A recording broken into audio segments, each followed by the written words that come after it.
Quand t'es prêt. Nice, ben. Let's go. Let's go, man. Let's go. Ah, c'est déjà commencé? C'est toi qui détermine mais ça. Mais il n'y a pas de Python à peser, là, je veux dire. On est déjà Le sur Python a été pesé. Ah, sneaky. Précédemment. Sneaky. Ben, parfait, on peut lancer ça. Let's go.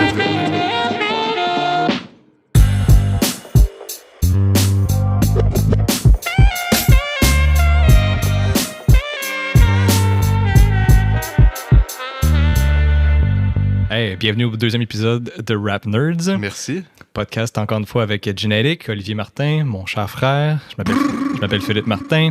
Puis aujourd'hui, on va parler de rap, puis plus spécifiquement, l'expérience de show en live. On a parlé au premier épisode à quel point c'est important, cette partie-là de la musique, puis ça... Comment je peux dire, ça amène à un autre niveau l'expérience musicale. Oui, t'écoutes de la musique chez vous, dans tes oreilles, tout ça, puis c'est intéressant, puis tu peux vivre une émotion, tu peux deep dive dans ce monde-là musical, mais quand tu le vois en live, un artiste faire la chanson que t'aimes, ça change tout. Ça donne un autre niveau, puis nous, on veut parler de ça, on veut partager notre expérience, parce qu'Olivier et moi, on a vu des centaines de spectacles, on va en parler un petit peu aujourd'hui, là, mais ouais. on a une liste que Oli a faite à travers les années. Tu veux en parler un peu? Est-ce qu'on commence par passer à travers la liste? Je pense qu'il faut passer à travers la liste, oui. Ouais, hein, on commence par ça. Attends, je vais sortir. Ouais, puis je dois te dire merci parce que moi, j'ai jamais fait cette liste-là. Puis quand tu me l'as montré, j'étais comme wow. C'est impressionnant. C'est vraiment impressionnant. Puis il y a des noms qui reviennent plusieurs fois. Ouais, passons au travers. Ils sont pas en ordre exact, right? Là, tu sais, comme de notre enfance. Fait qu'ils sont relativement chronologiques, mais pas nécessairement. Ça se peut que je me sois trompé de temps en temps. Là, c'est pas une liste que j'ai genre toute numérotée, mettons avec la date puis tout, mais ça serait intéressant peut-être de le faire éventuellement for show. Ben oui. Puis on commence avec un nom rap, là, le premier nom, le premier sur la liste, Simple Plan. Fait qu'un groupe de Montréal qui a fait du succès à l'international. Si vous connaissez pas Simple Plan, soit vous vivez en dessous d'une roche, ou vous êtes en denial du bonheur que vous pouvez avoir en écoutant du Simple Plan. Quand t'es kid, on capotait. L'affaire le plus millennial possible. Puis c'était tellement pas cool du Simple Plan, mais nous, on avait comme... Hein? C'était pas cool? C'était pas cool, Simple Plan, non. C'était pas comme, oh my god, j'écoute Simple Plan, nice. Genre, ah ouais? Moi, je me sentais vraiment cool. Moi aussi, mais on avait 7-8 ans, tu sais. Ben exact. Aujourd'hui, si tu écoutes du Simple Plan je pense que c'est un peu un plaisir coupable. En tout cas, pour moi. Gotta say. Mais ouais, je pense qu'on peut mettre ça dans... Shout-out à Simple Plan, on les a vus 2 fois. Très bonne expérience de show, puis ils ont une façon de faire un show aussi que tu veux sing-along, puis ils ont une espèce d'interaction avec la foule qui est très naturelle. Fait que c'est une bonne expérience. Hein. Est-ce que c'était ton premier show? Je pense que oui. C'est soit ça ou c'est Evanescence. Je pense que Evanescence, c'était avant. Je pense qu'Evanescence, c'est peut-être avant, puis aussi on met Disney on Ice, mais ouais, Evanescence, je pense que j'ai pas vu Disney on Ice. Moi, j'ai vu un Disney on Ice quand j'étais kid, ouais. Fait que... What? Ouais, je suis tellement jaloux. C'est correct, t'as encore la chance. Ils font encore des shows, man. Les tournées lâchent pas, là. Ça va être fou. Fait que ouais, je pense que Evanescence, c'est le premier. Fait que c'est plus rock, nu metal, Evanescence, plus rock, pop, Simple Plan. Puis... Je sais que t'étais revenu traumatisé de la première partie d'Evanescence parce que c'était un groupe metal X, là. C'était hard. C'était vraiment hard. Puis tu sais, quand t'es kid puis t'as mis une chanson ou deux d'un groupe, là, les premières parties, t'es pas encore l'ouverture d'esprit pour ça, là. Puis c'était un après l'autre, là, assez intense. Aujourd'hui, j'aurais été down, là. Mais moi, justement, j'ai revu Evanescence l'année passée, puis en première partie, c'était Hellstorm. Je sais pas si je l'ai dit correctement, mais c'est un groupe rock aussi avec une chanteuse qui est vraiment, vraiment fire. C'était un bon vibe. Puis là, j'avais l'ouverture d'esprit de pouvoir écouter la première partie puis take it all in. Ah ouais. Fait que, non, des bons shows, clairement. Moi, je suis en train de me demander, est-ce que Simple Plan, c'était mon premier show? Je pense que oui. Ça fait du sens. Mais sinon, j'ai peut-être vu genre... il y a Blue Man Group là-dessus, mais je pense pas que c'était mon premier. Mais c'est tout un peu dans le même era de comme j'étais vraiment très, très jeune. Puis pour n'importe qui se connaît pas Blue Man Group, c'est un must, allez YouTuber ça. Là. C'est genre des gars qui sont peints en bleu de la tête aux pieds. Puis qui font des sons avec des instruments ou des tuyaux, puis des affaires vraiment très out there. Là. Ils font pas de la musique traditionnelle. Ouais, ça a un nom, je pense, en tant que les tuyaux que tu utilises, puis tout. Là. Mais... Oui. En tout cas, je vais pas m'aventurer à essayer d'expliquer, mais c'est des gros percussionnistes, là, les 3 gars, là, puis ils donnent tout un show. Là, c'est vraiment entertainant. Je me suis là, en parlant, je me rappelle qu'on était allé voir aussi Mes Aïeux, je pense, puis je m'étais endormi au début, quand il avait sorti la ligne orange. Ouais.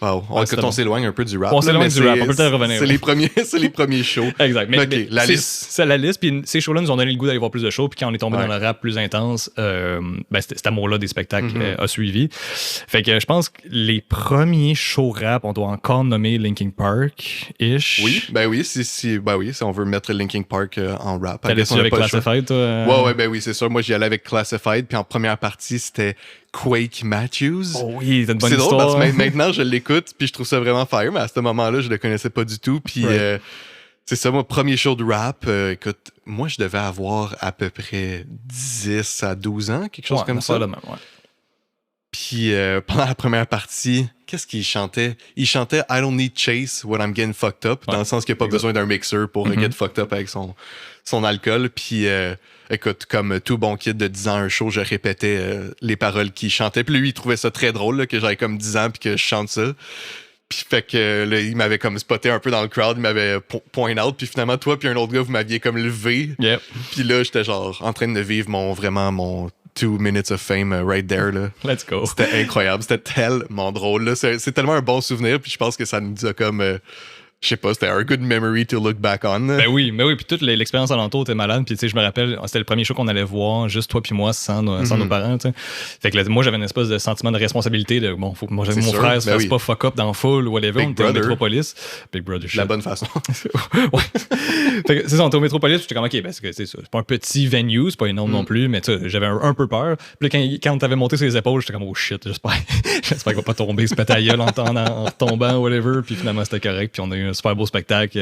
Classified avait donné une super bonne performance. Crazy. C'était après l'album blanc qui est Classified? Qui est le self-titled, exactement. Fait que ça, c'était super bon. Classified, c'est un rappeur canadien. Pour ceux qui ne le connaissent pas, là, c'est un rappeur canadien. Un de nos plus successful local. On dirait que c'est le genre de rapper qui est tout le temps été gros au Canada, mais pas nécessairement ailleurs. Ouais. Lui, c'est Nova Scotia qui vient? Ouais, il vient de Nova Scotia. Je sais pas s'il vient d'Halifax directement ou d'une région alentour, là, mais c'est ça. Il vient de ça. Puis il a fait un anthem à un moment donné canadien. C'était quoi? Au Canada, là. C'est son album avant qui était vraiment populaire. La musique est vraiment bonne en tant que telle. Quand t'es canadien, tu comprends exactement les références qu'il fait, puis il est accessible aussi. Il y a des mélodies, les rhymes sont pas trop complexes, mais sont assez de punch pour comme attraper l'oreille.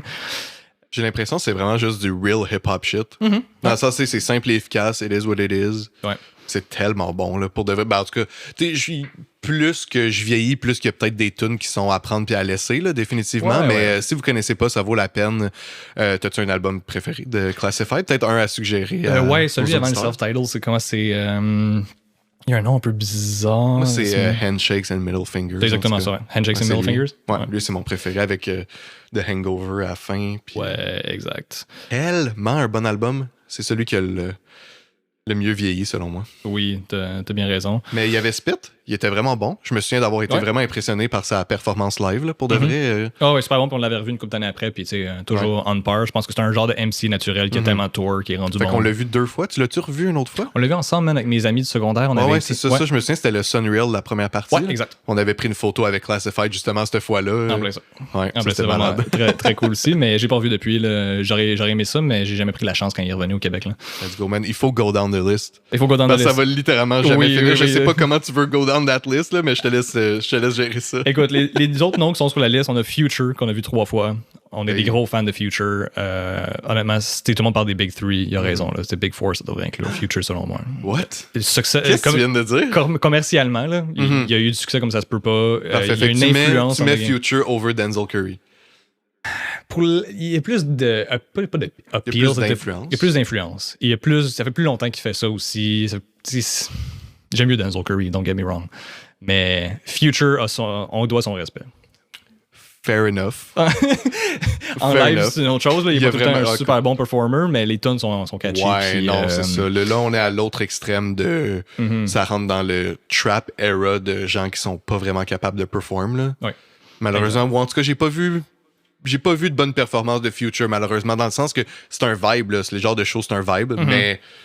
La performance s'en arrache un petit peu, là. Non, je pense que la meilleure fois qu'on l'a vu, c'est à Québec, au festival d'été, où est-ce que là, il y avait des danseurs, il y avait des pyrotechniques. Puis ça paraissait qu'il était un peu plus rodé, mais encore là, c'est pas à cause de son talent. C'est ça, c'était juste un show mieux monté. Oui, exactement. Fait que, ouais. On salue Future, mais pour le côté live, c'est vraiment pas un détour qu'il faut la peine de payer trop cher. Il faut, on va pas le donner. Puis on avait vu Future en première partie de Drake pour le tour de Views. Fait que ça, c'était vraiment le meilleur mix. Ah, attends, c'était ça parce que je me mélange. On a vu Drake aussi une autre fois pour le tour de Nothing Was the Same. Future là aussi? Non, là, c'était Miguel. C'était Miguel puis Jhené Aiko. Où Jhené Aiko était juste sorti. OK. Fait que...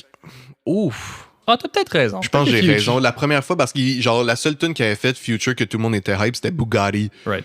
Puis il était vraiment pas populaire à ce moment-là. Il avait même hop off du tour de Nothing Was the Same. Il était revenu finalement sur le tour. Il avait fait un genre de 15 minutes assez... short and sweet. Qui faisait peur. Ouais. Nous, on voulait qu'il fasse la tune de GTA V. The Future. Oui. Oh my God. J'ai Bad Dad dans la tête, mais c'est pas ça, là. Mais ouais, il y a tout le GTA. On voulait qu'il fasse ça, finalement. Non, il avait juste fait Bugatti. Puis très décevant. Sur Drake il est très, très, très populaire. A eu tellement de critiques de tous les bords, tous les côtés. Je suis d'accord avec beaucoup des critiques quand même pour plusieurs éléments. Je veux dire, en live, ce qui fait le mieux, c'est un showman. C'est pas le meilleur rapper, c'est pas le meilleur chanteur. Il donne un excellent show. Moi, j'allais dire, la première fois qu'on l'a vu... En fait, les 2 fois qu'on l'a vu, moi, je trouvais qu'il était vraiment fort. Ouais. Quand même. Mais c'est sûr que c'est plus difficile à dire dans un environnement comme le Centre Bell. Là. Mais ouais, gros performer, là, des gros shows. Là. Moi, j'avais trippé sur ces 2 shows, honnêtement. Oui, là. vraiment. Puis je pense que c'est au premier show Nothing Was the Same, il fait une affaire vraiment cool que d'autres artistes, j'ai vu, je sais pas s'ils copiaient ou whatever, mais il y avait une espèce de gros anneau qui l'amenait dans les airs.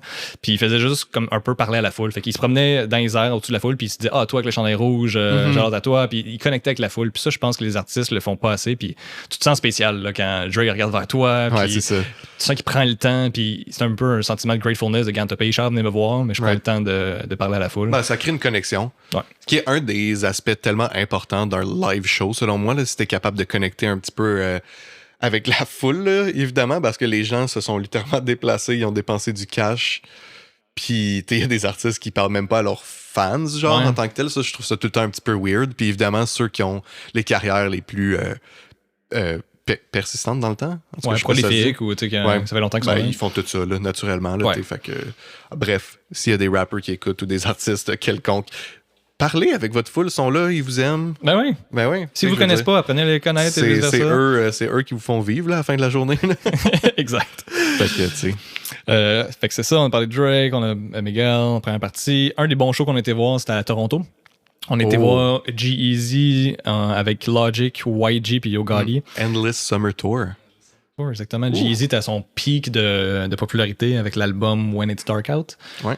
Donné une super bonne performance. Logic venait de sortir Bobby Tarantino 1. Oh my God, tu l'as dit puis j'ai des frissons. Let's go. C'était vraiment, vraiment très cool. YG venait de sortir Still Brazy. Ouais, exact. Mais tu sais, vu qu'on descendait dans les premières parties, il a vraiment pas fait longtemps. Là. YG a fait genre une demi-heure, même pas? Ouais, une affaire de même. Ce qui est bien legit. Là. Oui, surtout pour YG. Là, c'est comme il n'y a pas le catalogue nécessairement, surtout pas dans le temps pour faire... C'est sûr que ça avait été banger quand même, comme ça. Surtout quand ça venait après Yo Gotti. Yo Gotti qui nous avait brisé les oreilles avec son CMG. Là. Ouais, il nous droppait... si vous êtes déjà allé à un show de rap, tu sais qu'il y a des effets sonores que le DJ drop des fois, là, mais lui, c'était comme abusivement CMG, qui est son label, I guess, mais genre, ça arrêtait pas, là. Non, c'est ça. Puis là, il le faisait chanter à full aussi, fait qu'il interagissait, au moins, mais ouais, c'était tough. Ouais, shout out Yo Gotti. Alright, on descend, on va essayer d'aller plus vite pour le reste de la liste. Là, on a vu A$AP Ferg une fois ou deux. Toi, je pense que tu l'as vu 2 fois, moi, juste une fois. Moi, je l'ai vu 2 fois. A$AP Ferg, tout le temps turn up comme show, très bon. Probablement un des shows les plus nice niveau mosh pit pis tout. Je l'avais vu au Metropolis avec Rob Stone, Playboy Cardi, puis il y avait un autre, c'était Marty Baller. Exact. Oh my God, dans le temps que Playboy Cardi était plus petit que tous ces artistes-là, c'est fou de dire ça aujourd'hui. Il y avait 3 tunes de sortie, je pense. Il y avait genre What, il y avait Fetty, puis écoute, je me rappelle même pas des autres. C'est sûrement dans le coin de genre 2016-2017. Puis c'est crazy de penser qu'il performe aussi mal aujourd'hui. Playboy Cardi s'est jamais amélioré en 8 ans de temps. Là. Mais c'était complètement dégueulasse sa performance, mais ça avait été malade, genre dans le crowd. Puis c'est encore ça, probablement c'est chaud.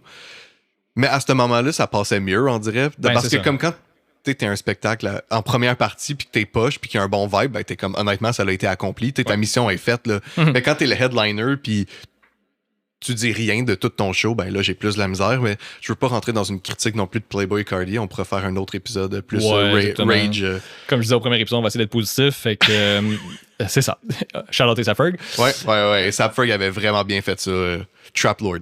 Exactement. Dans la liste, on arrive après ça à 2 artistes super importants qu'il faut passer un petit peu de temps. Là. On a Flatbush Zombies, qui est un de nos groupes préférés pour beaucoup de raisons. Premièrement, les lyrics. Dans le rap, t'es aussi bon que tes rimes. Les 3 membres de Flatbush Zombies, Michi Darko, Zombie Juice puis Eric the Architect sont toutes fire. Aucun playback. Aucun playback. Aucun. Jamais leur tune va jouer derrière. Ils font toutes les paroles. Ils s'entraident entre eux dans leurs verse.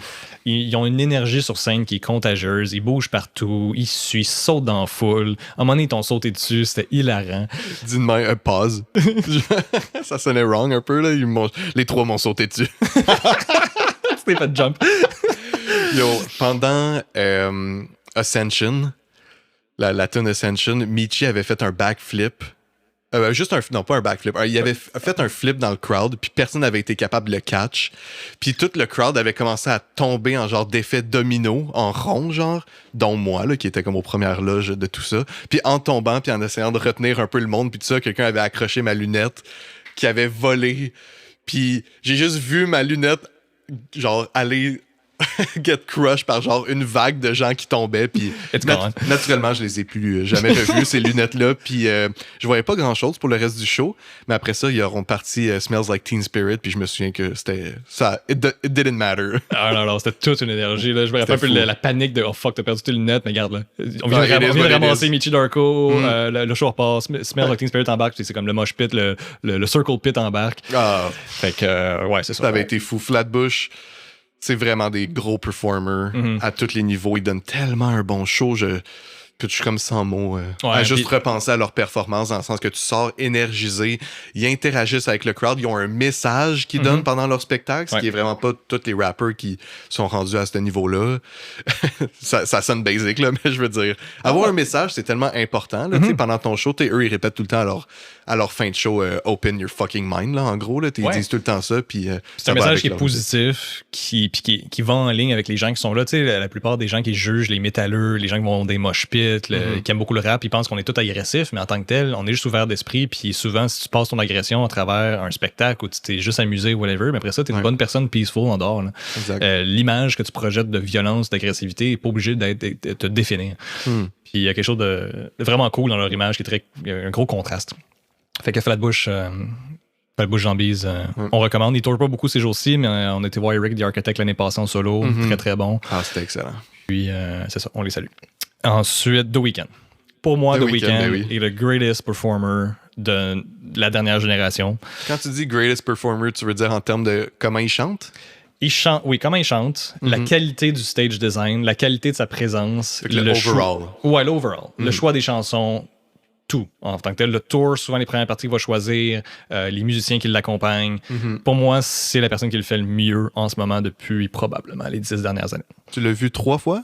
Je veux dire 3 ou 4. Fait qu'on l'a vu ensemble pour le tour de Beauty Behind the Madness. On l'a vu ensemble à Québec. Pour My Dear Melancholy. Ouais. Après ça, on l'a revu à Osheaga. On l'a vu à Osheaga pour Starboy.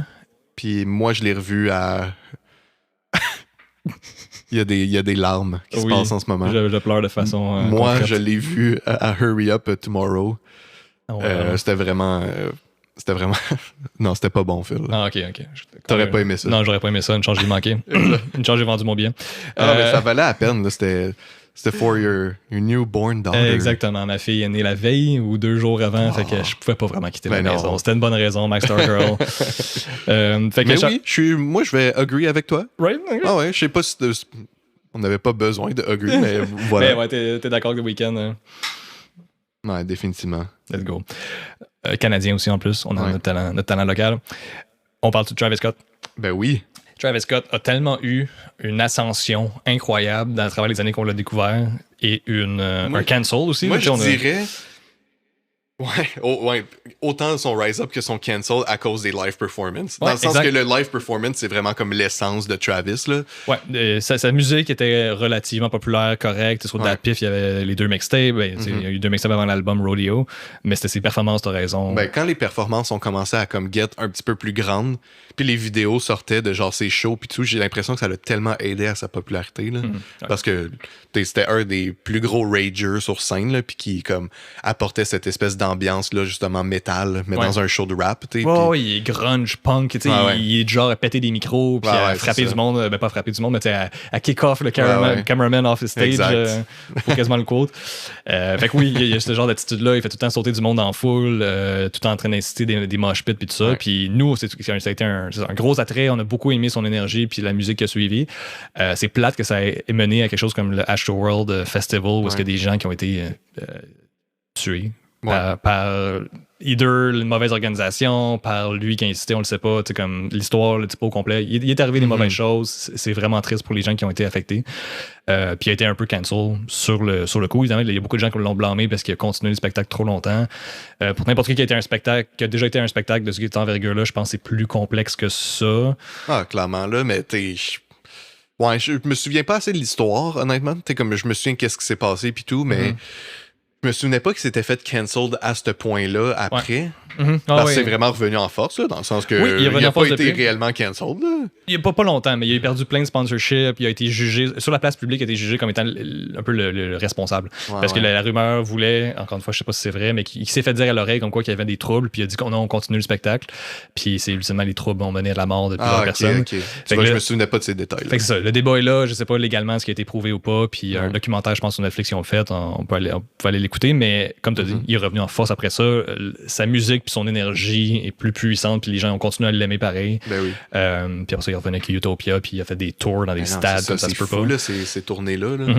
Ouais, encore très original sur stage design once again. Dans le tour de Birds in the Trap, il y avait eu le gros aigle. Ça, c'était malade. Dans les airs. Je suis off de pas l'avoir vu. C'était vraiment cool. Mais on doit faire le parallèle avec The Weeknd qu'on avait vu à Beauty Behind the Madness. Travis était sa première partie. Il venait de sortir Rodeo. Fait que dans le même mois-ish, on avait eu Rodeo, Travis Scott, puis Beauty Behind the Madness de The Weeknd. On avait vu le tour genre 2-3 semaines après à Montréal. C'était malade. On avait rappé et chanté toutes les paroles de ce spectacle-là. C'était incroyable. Qu'est-ce qu'on avait crié? Moi, je pensais que Travis embarquait, puis finalement, il y avait une autre première partie, puis j'avais gueulé sans lendemain « Rodeo! » parce que j'étais tellement hype. Puis non, finalement, c'était pas Travis qui était embarqué. Je m'étais juste fait dévisager par une ligne de filles qui étaient là pour voir The Weeknd. Shout out à eux. On les salue. On continue? On continue parce que il va falloir faire un part 2, je t'avertis tout de suite. Là, on est comme à 25 minutes. Là. Il y aura le nombre de parts qu'il faut. La liste n'est même pas bientôt faite. Non, c'est même pas proche. J'aurais dû faire une statistique de combien de shows, là, en fait, ça fait total. Là. Je pourrais le mettre dans Excel après, puis dans le chat, puis on pourra spaz out, mais je pense qu'on n'a pas besoin pour les besoins d'aujourd'hui. On mettra dans le chat. Prochain nom sur la liste. Notre ami Kanye West. Ben oui. Toujours délicat de parler de Kanye ces jours-ci. Oui. Kanye West, on a vu le meilleur et le pire, je pense, de lui. Je sais pas si... On a vu surtout le meilleur. On est quand même blessé. On l'a vu au Watch the Throne Tour. Ouais, c'est ça. Qui est probablement un de mes shows préférés encore à ce jour. Là. Ouais, exactement. Avec, le visuel était avec Jay-Z puis Mike Dean. Il avait tellement bien rappé aussi cette fois-là. Là. Dans le sens, c'était vraiment flawless. Je me sais, moi, j'avais rechecké des vidéos sur YouTube après du show, puis j'étais comme, wow. Là. Ouais, il avait super bon rap. Son auto-tune était vraiment mieux, comme on dirait tuner avec sa voix, puis il était capable de l'utiliser comme un instrument à place d'une béquille. C'était bien géré. C'était vraiment bien géré. Ça paraissait que Mike Dean était là derrière pour faire toutes les synths. On est passionné de Mike Dean. Pour faire les synths, les instrumentales live et tout ça. Jay-Z est un performer, je veux dire, un petit peu dur à battre. Fait que c'est ça. Excellent show de Kanye puis Jay-Z qu'on avait vu Watch the Throne. On avait revu Kanye au Yeezy Store. Qui était le spectacle le plus original, je pense que j'ai... probablement un des spectacles les plus originaux que j'ai vu. Pas sa meilleure performance, mais tout ce qui tournait autour du spectacle était tellement bon que ça make up un peu for it. Ouais, il y avait un côté très théâtral puis biblique. Que The Weeknd, je sais pas s'il s'est inspiré ou ça ressemble un peu, je trouve, le dernier tour de The Weeknd avec beaucoup de pas des danseurs, des danseurs des personnes qui sont sur le stage qui font un théâtre quelconque. Fait que c'est vraiment intéressant. On a eu le droit à un rant de 30 minutes de Kanye qui parlait de n'importe quoi, évidemment. Fait que là, ça, c'était un aperçu de ce qui était à venir, je pense. Ouais, en effet. On va laisser là-dessus. Puis après ça, on l'avait revu sur The Life of Pablo Tour, où est-ce que là, ça avait déjà commencé à dégringoler sa santé mentale. Le stage design était vraiment original. C'était l'espèce de plateforme volante qui était en plein milieu du stage puis qui bougeait, puis il y avait une lumière en dessous. Fait que tu avais la plateforme qui bougeait, tu voyais les gens sur le parterre en dessous qui faisaient soit des mosh pits qui dansaient, whatever, puis tu avais lui sur le top qui rappait.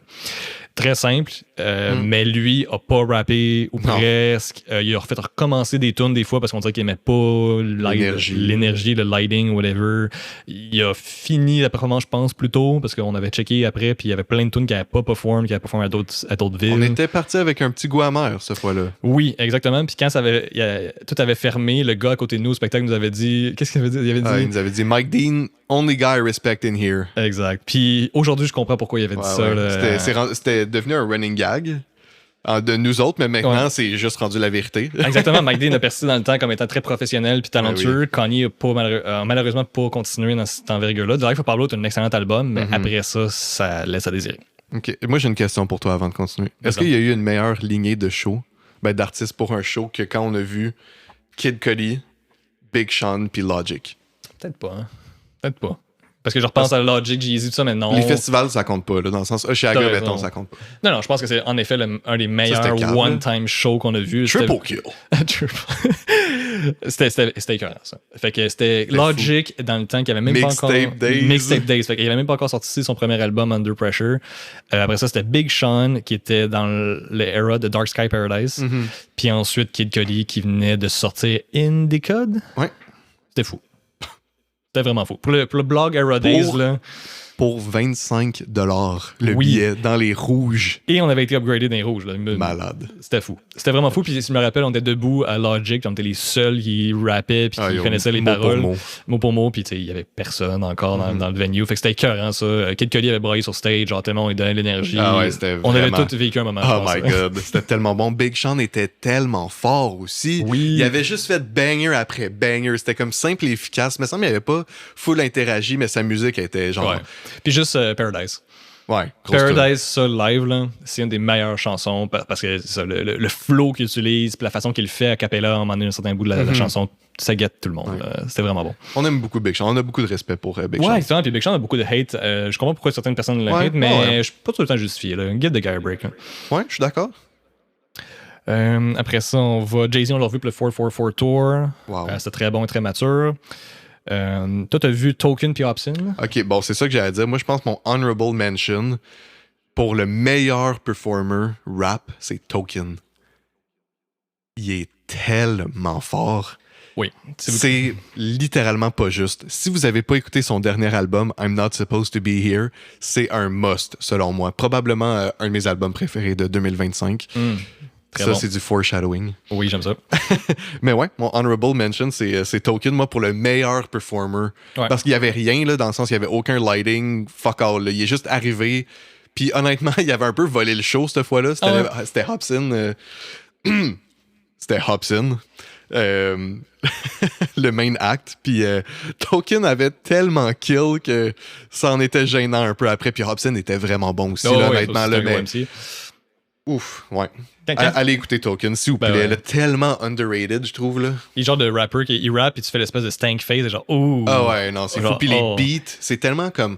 Il est très méticuleux. Ouais, il est chirurgical. Exactement, chirurgical. Ouais. C'est le bon mot. Allez sur YouTube, Token, n'importe quel freestyle, live performance. C'est fou. On le salue. Post Malone, tu l'avais vu? Moi, je pense que je l'ai pas vu. J'ai vraiment une drôle d'histoire avec Post Malone. Ah oui. Maman puis papa, je suis désolé.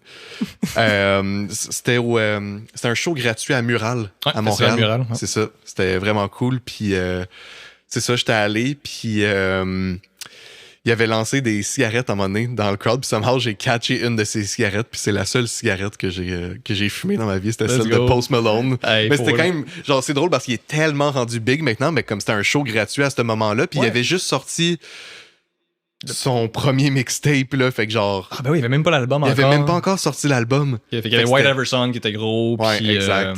C'était quoi l'autre? Il y avait Go Flex. Go Flex, merci. Go Flex. Fait que ça, c'était drôle. C'était vraiment comme un moment dans le temps comme particulier qui a vraiment pas duré longtemps parce qu'après ça il y a tellement comme blow up mais ouais c'était pas fou comme show mais je me souviens que ça c'était vraiment drôle de genre somehow attraper une cigarette de Post Malone surtout quand tu connais le personnage là puis ça fait partie un peu de son identité ouais.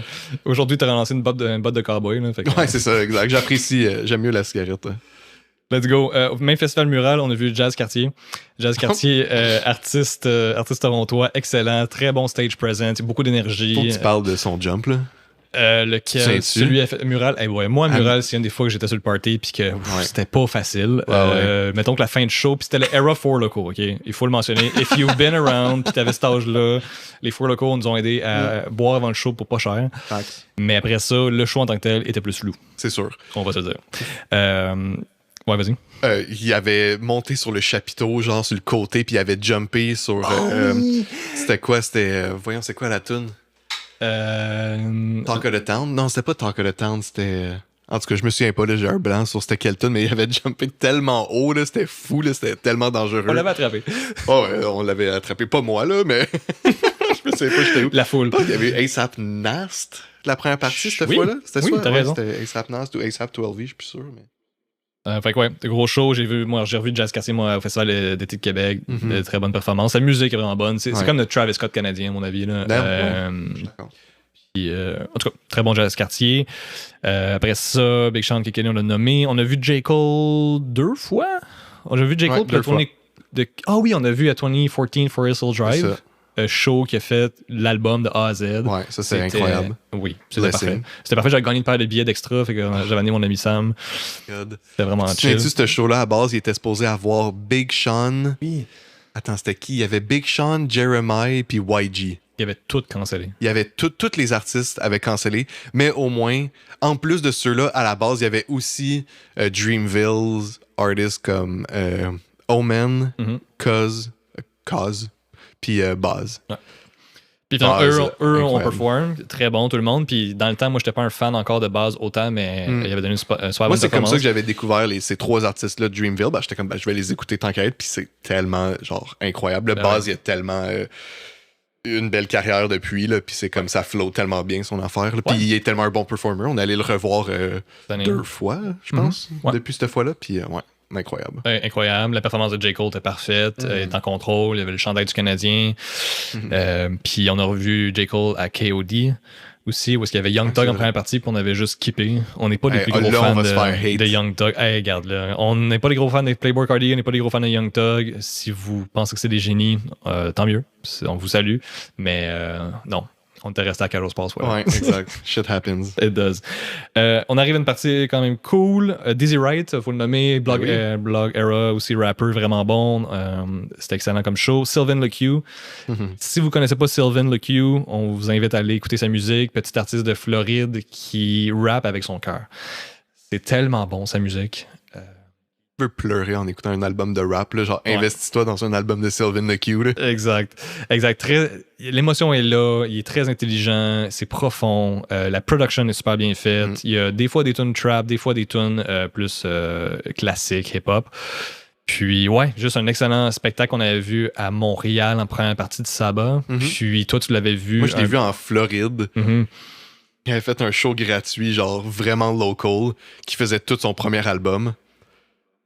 Searching Sylvan, puis c'était tellement une belle expérience, là, puis c'était tellement comme proche du public, là, je veux dire, il braillait sur stage à comme la 3e tune, genre, puis c'était fou, on était comme, je pense 50 là, dans la pièce, là, c'était fou, là. Ça avait l'air malade. Ça, c'est un des choses que j'ai plus, t'es jaloux de pas avoir vu. C'était c'était une drôle d'opportunité, parce que j'étais juste comme en Floride, somehow, cette fois-là, puis fait que j'avais pu y aller, mais c'était vraiment random, là, en tout cas. Good shit. La liste est tellement longue encore. Là, pour de vrai, t'as raison, ça va être un two-part. Je pense qu'on pourrait faire un two-part, honnêtement, parce que là, on arrive à d'autres artistes que je pourrais vraiment m'emballer. Fait que, genre, on peut faire un autre genre partie, Run the Jewels, Denzel Curry. Parlons de Run the Jewels, Denzel Curry, on coupera là, puis on continuera la deuxième partie. Ok, parfait.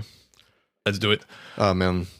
Trop feu. Dernier épisode, on a parlé de Run the Jewels. Ouais. On a mentionné à quel point les shows live sont bons. On le redit. Si vous avez la chance d'aller voir Run the Jewels, payez-vous ça. Il était à Montréal il n'y a pas longtemps, je pense, avec Wu-Tang.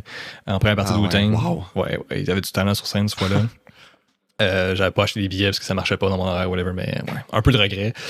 Run the Jewels, c'est Killer Mike et le rapper LP, LP produce aussi tout le matériel de Run the Jewels. Ils ont 4 albums ensemble maintenant, Run the Jewels 1, 2, 3, 4. C'est difficile de trouver des artistes qui ont plus de maturité puis une espèce d'aisance avec leur musique. Là. Ils sont capables d'expérimenter parce que sont tellement bons qu'ils sont capables d'expérimenter puis d'aller dans des avenues du rap que pas beaucoup d'artistes sont capables de pull off. sont politiques. C'est un exemple de... C'est pas beaucoup de rappeurs qui ont l'intelligence ou la profondeur d'avoir une opinion politique qui est pas juste un peu noir ou blanc ou très simple en surface. Ils sont drôles la plupart du temps. C'est juste un bon groupe. C'est un des meilleurs duos de rap ever. J'ai rien à rajouter, là, je veux dire. J'ai rien à rajouter. C'est tellement bon, Run the Jewels. Puis en plus, ils sont vraiment très forts en live. Oui, c'est ça. Aucun playback. C'est aussi bon, sinon meilleur. Puis ils ont une très belle chimie sur scène aussi. Là, ils sont vraiment drôles. T'as le goût d'être leur ami, t'as le goût d'être avec eux. Là. Exact. Fait que Run the Jewels, excellent. Veux-tu commencer à parler de Denzel Curry? Denzel, moi je l'ai vu, j'ai noté 5 fois. Oui. Je pense que ça serait potentiellement... c'est potentiellement un de mes artistes préférés et performer préféré aussi. L'énergie qu'il apporte, les mosh pits à ses shows, c'est tellement de la musique genre qui peut go hard que inévitablement au show ça se traduit. Là. Je veux dire, la foule est tellement dedans. Puis c'est vraiment un personnage d'animé qui drop sur la scène pour exploser la salle. Ouais, super scène. Incroyable. Shout out Denzel Curry. Vraiment. On a eu la chance de le rencontrer. Vas-y, je te laisse continuer là-dessus. Derrière toi, il y a le poster. Là, on avait fait le meet and greet pour la tournée Taboo. Fait que on avait rencontré, on avait fait un prop, j'avais signé un vinyle de Taboo, puis le poster qui est là, qui est dans mon studio. Puis c'était juste un beau moment, honnêtement. Il est vraiment smart. Ce tour-là, cet album-là de Taboo est juste incroyable, de A à Z. On l'a revu à plusieurs occasions. Osheaga, on l'a vu 2 fois. On l'a vu 2 fois à Osheaga. Tu l'as vu en première partie de Billie Eilish. Puis c'est ça. C'est incroyable. Denzel Curry mérite toutes les fleurs qui lui sont lancées. Puis je pense qu'il y a du potentiel de devenir un des plus gros artistes comme de notre génération de rap. Mais il manque un peu le commercial appeal. Des fois, c'est pas facile à écouter. Quelqu'un qui aime pas le rap, il y a pas beaucoup de chansons qui va y trouver son compte là-dedans. Il dit dans une de ses tunes un peu... je pense que c'est dans l'album avec Kenny Beats. Là, il dit quelque chose genre... il n'y a pas de filles à tes shows, genre, mais il est comme I acknowledge it, genre, c'est chill, mais justement, peut-être qu'il faudrait qu'il fasse quelque chose d'un petit peu plus appealing aussi pour les filles, genre, que ça pourrait. Là, il pourrait peut-être prendre un petit peu plus, une plus grande ampleur, là, comme tu dis. Là. Mais en même temps, s'il fait ça, il va peut-être se mettre à dos aussi des puristes, puis des gens qui veulent quelque chose de plus agressif, puis de plus, plus hip-hop only. Fait. J'ai hâte de voir la suite, honnêtement, de sa carrière, là. J'ai hâte de voir où est-ce que ça s'en va. Parce que j'ai autant l'impression que ça pourrait go on jusqu'à l'infini, que ça pourrait comme être fini là un peu. C'est genre le pic là. Je pense pas qu'il va arrêter là, mais... Non, je pense pas qu'il va arrêter aussi. Ses derniers albums sont vraiment bons, puis il y a un beau ballon entre faire des albums qui sont très introspectifs puis intelligents, comme Melt My Eyes, See Your Future, son dernier, puis après ça il a fait comment ça s'appelle, Lord of the Mischievous South ou qui est plus mixtape. King of the Mischievous South, merci. Qui est plus mixtape. Fait que s'il continue un peu avec ce genre d'approche-là de faire un album qui est plus sérieux puis un album qui est plus loose, moi j'aime ça. Moi j'aime vraiment ça, c'est ça. Tu trouves un peu ton compte un ou l'autre puis c'est juste bon. Fait j'ai hâte de voir où ça va aller à suivre. Shout-out Denzel Curry, j'irai le revoir n'importe quand. Oui. N'importe quand. Allez le voir. Sinon, allez voir des performances en ligne, vous allez comprendre. Là, c'est sûrement notre Kurt Cobain moderne. Damn. Facts. En espérant qu'ils finissent pas pareil, mais on lâche pas la patate. True. Je pense que c'est une belle façon de finir. Là, avec Denzel, moi, je peux pas follow-up personne. C'est un peu tough. On va arrêter là. On a passé à travers, je pense, la moitié de notre liste des shows qu'on a vus. Let's go. On a vu, juste faire le clos, là, on a vu beaucoup de spectacles. On adore ça. On a encore faim pour en voir plus. Il y a quelque chose d'intéressant qui se passe quand on a vu autant, c'est que tu arrives un peu avec des attentes ou des attentes mieux placées. Si je vais voir un show de trap, je sais que je ne vais pas là pour voir un gars rapper a cappella ou whatever. Je ne serais pas déçu par ça parce que j'en ai tellement vu que je sais quoi m'attendre. Puis après ça, on peut en parler puis comparer comme on fait en ce moment, puis c'est juste le fun. Là. C'est ça qui est trippant. En fait, c'est en reparler après, puis penser à tous ces souvenirs-là, puis ces expériences-là, puis qui a bien fait ça, qui a moins bien fait ça, puis après ça nous fait tellement... ça nous influence beaucoup sur l'artiste, si on va continuer à l'écouter ou pas, ou de quelle façon qu'on va continuer à l'écouter. Il y a des moins bons rappers qu'on a vus que malheureusement, j'ai pas continué à écouter leur musique après. Non, c'est plate, mais c'est un peu c'est make it or break it dans certains cas. Là, exact. Pour nous, oui, pour moi. Là. Ça, ou sinon, si la musique est pas assez bonne, puis en plus t'es mauvais live, ben là, regarde, il reste plus grand-chose. Ça, c'est rough. On passe à un autre appel. Ouais, c'est clair. Fait que c'est ça. Fait que techniquement, moi, quand je m'achète des billets de spectacle d'avance, je me prépare une playlist. Fait que moi, je vais me faire une playlist sur Apple Music. Des fois, je la fais sur Spotify. Si, mettons, tu y vas avec ta blonde ou whatever qui est sur Spotify. Fait que moi, je prépare une playlist. Je mets souvent toute la musique de l'artiste ou s'il y a trop de musique, je aller voir Gucci Mane à un moment donné. Je peux pas tout mettre Gucci Mane. Fait que je mets les tunes que je pense qu'il va jouer. Puis là, ça fait partie de la préparation de j'écouter cette musique-là pour soit connaître les paroles, m'imprégner de l'univers de l'artiste. Puis j'essaie de la partager sur Instagram quand je le fais. Là, fait que followez la page Rap Nerds Blog pour voir ces playlists-là. Puis c'est ça. Fire playlist. Hein? Let's go. That's it. Ouais. Fait qu'on va arrêter là-dessus aujourd'hui. Puis attendez la part 2 pour continuer la liste et continuer à parler plus de shows live de hip-hop. Let's go. J'ai déjà hâte. Thanks, man. Hey, ciao, ciao. Ciao.